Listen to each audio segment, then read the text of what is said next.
Isa sa mga source of happiness na talaga namang nagbibigay ng ngiti sa ating mga labi ay ang pagkain. Uy! Si Miss Tikim, Michelle ang bahala dyan sa pagbabaliktang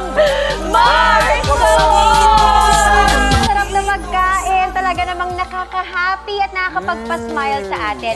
Lalo na kung expert sa tikiman ang magluluto para sa atin. At ang magluluto sa atin ngayon, talaga namang expert. Para lang sabihin sa inyo, expert, nagdala po ng sariling kutsilyo na Grabe. extra Ay, skill. look at that. Nakakatakot. Meron pang Christian, no? Yan, no? Oo, may lalagyanan pa rin. Pinaghandaan po itong ating cooking ngayon. Siyempre. Michelle, ano ba itong lulutuin mo para sa amin ngayon? Right now, I call this, actually, kailan ko ba tinawag ng ganito? It's the steak a la Michelle. So, that's what I'm gonna do for you guys today. Steak a la Michelle. Steak a la Michelle. I wonder what makes steak a la Michelle different from all kinds of steaks that we've eaten. Ano kaya? Ano kaya? Yung rub ba? Siguro the meat. Okay. Ako mismo nagdala ng meat. Oh, May no. dala ng Kasi sariling meat does kutsilyo. all May the dala pang difference. Sariling karne. Okay, Michelle, we're ready Let's for go. you. Go, go. It's actually really simple. So when you have a bare steak, you just season it with black pepper mill. Actually, I have two types of pepper here. I'm probably just gonna use one. So just black pepper. Like you said, Kuya Kim, it's really about the meat. It's And the the meat. flavor about it. Totoo. What kind of meat is that, may I ask? This is Wagyu Prime Rib. Ganda na ng Wagyu! Sana naman natin talaga. Okay. Matitikman natin yan. Ayan, so I'm just seasoning it with a rub. Yeah. The salt comes later. You have to make sure that your pan is already hot, Okay. What kind of hot? Very hot, right? sizzling hot. Sizzling hot. Okay. Kasi pagka medyo hindi masyado mainit ang pan, matigas ang pan. Yes. If you really want na successful yung pagluluto nyo ng inyong steak, kailangan talaga mainit ang inyong How pan. do you Minsan nga tinatakpan pa eh. Para yung juices maiwan sa loob. how do you like your steak? Medium well, rare? If it's good meat, ako, medium rare ako. Kayo lang. Medium well. Ako, Medium medium is well. okay. Yes. Even rare pag masarap yung meat. So you season the steak, you just put a touch of oil. Konti Okay. lang. Para tayo nasa Amerika, yung mga cooking show sa Yes, Amerika. correct. Yeah, you don't Parang need a Martha lot Stewart na kasi matangkad. this is a very fatty steak na rin. All white pa naman ako.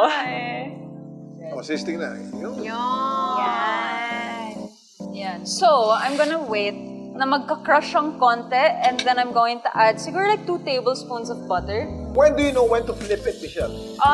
Sinisilip ko lang sa ilalim if there's a crust forming. Okay. And then that's when I add the butter. Yan ang pampasarap dyan, yung butter. Sarap! Okay, what are you Rosemary. putting? Sobrang bango.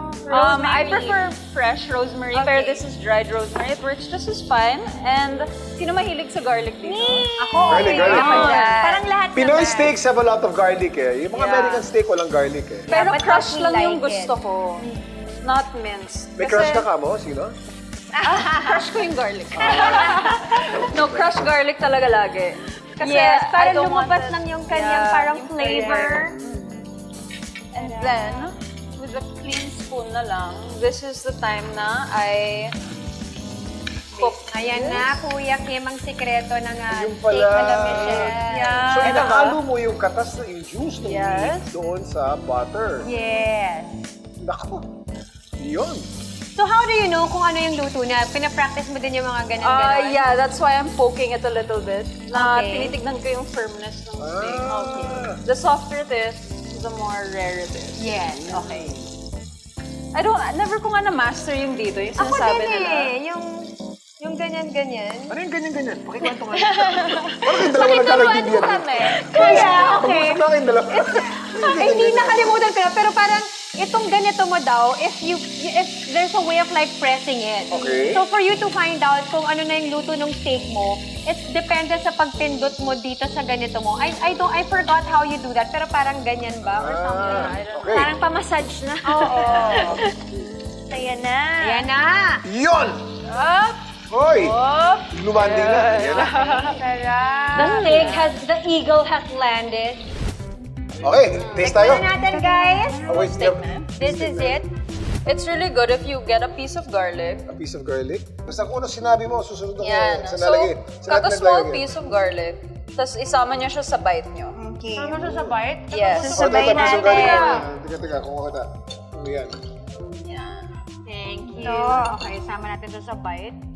Kasama sa bite, yung piece of garlic. Yes. Di naman buong garlic, ah.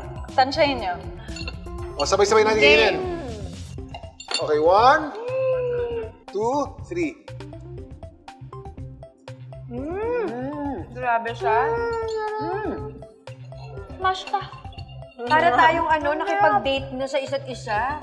Di ba kapag may date, ganito dapat yung mga kinakain. Ang sarap, Michelle. You are really Thank you. a steak expert, I would Isa kang say. henyo. Yeah. Thank you. I tried my best not to be mystikim today. In fairness, yeah. Pero good job, Michelle. Thank And you. thanks for cooking for us. You're welcome.